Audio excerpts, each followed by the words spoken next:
चिंता का विषय है। पहले आपने देखा जींद में एक मामला सामने आया जहां पर स्कूल में छात्राओं के साथ छेड़छाड़, गलत व्यवहार की शिकायतें हुई। काफ़ी लंबे समय की इनएक्टिविटी के बाद सरकार उसमें हरकत में आई उस पूरे मामले में। अब कैथल में ऐसा ही एक मामला सामने आ रहा है जिसमें यही शिकायतें हैं। इससे ये पता चलता है कि बच्ची अगर स्कूल पढ़ने जाए तो वहाँ सुरक्षित नहीं है। हरियाणा में इस तरह का माहौल बनता जा रहा है। अगर कोई महिला काम पर जाए वहाँ सुरक्षित नहीं है। गलियों में, सड़क चौराहे पर हरियाणा की महिलाएं सुरक्षित नहीं है, बेटियां सुरक्षित नहीं है। हरियाणा के सरकार में बैठे हुए मंत्रियों से हरियाणा की बेटियां सुरक्षित नहीं है। और अब जो आंकड़े आए हैं एनसीआरबी के कुछ दिन पहले, वो बहुत ही चौंकाने वाले हैं। महिलाओं के लिए पूरे देश में सबसे असुरक्षित जगह हरियाणा बन गया है। एनसीआरबी का जो डेटा है वो बताता है कि हरियाणा में रेप के केसेस अगर आप देखेंगे तो पंजाब से 2.5 गुना है। पंजाब की पॉपुलेशन हमसे ज्यादा है, पंजाब बॉर्डर स्टेट है, उसके बावजूद पंजाब से 2.5 गुना ज्यादा दुष्कर्म के मामले हरियाणा में हैं।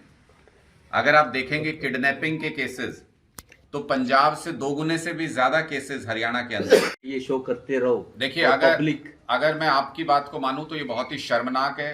ये निर्लज्जता है भारतीय जनता पार्टी की कि अगर वो ध्यान भटकाने के लिए ऐसी सिचुएशन में सरकार को ले आए जहां पर रेप के केसेस पंजाब से 2.5 गुना ज्यादा हरियाणा के अंदर हो जाएं, जहां किडनैपिंग के केसेस पंजाब से 2 गुने से भी ज्यादा हरियाणा के अंदर हो जाएं। बिल्कुल हमारा पड़ोस का स्टेट है, वहां पे हमारी सरकार बनने से पहले वहां भी अपराधों का यही बोलबाला था। लेकिन ये स्टार्क डिफरेंस दिख रहा है। एक सरकार जो काम कर रही है वहां पर अपराध पर अंकुश लगाया जा रहा है। एक सरकार जो काम नहीं कर पा रही है, आपसे मनमुटाव में लगी हुई है, आपसे लड़ाई में लगे हुए हैं, वहां पर अपराध लगातार बढ़ते हुए दिख रहा है। तो अगर इससे ध्यान हटाना चाहती है भारतीय जनता पार्टी की सरकार ये सब हथकंडे अपना के, तो वो बहुत ही शर्मनाक है, अशोभनीय है।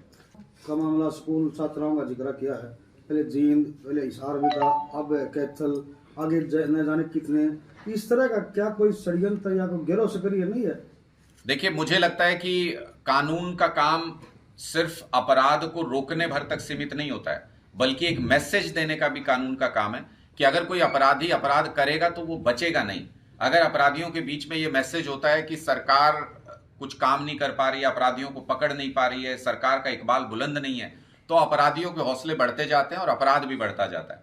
पहले ऐसे बहुत सारे केसेस हुए हैं जिसमें कि कार्रवाई जैसी होनी चाहिए उतनी स्ट्रिक्ट कार्रवाई नहीं हुई।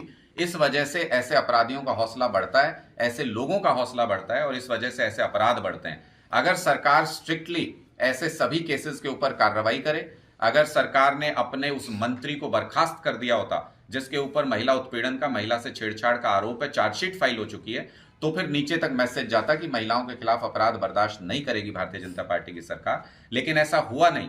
आपने एक ऐसे मंत्री को सिर पे बिठा रखा है पूरे हरियाणा के, जिसके ऊपर हरियाणा की बेटी से छेड़छाड़ का मामला है, तो फिर बाकी सबको तो मैसेज है ही कि सब अपने दोस्तों को, रिश्तेदारों को बचा लेंगे। भारतीय जनता पार्टी की सरकार में महिला का अपमान करने वाले व्यक्ति को बचा लिया जाएगा। अगर ये मैसेज है तो फिर अपराधियों के हौसले बुलंद होना लाजमी है।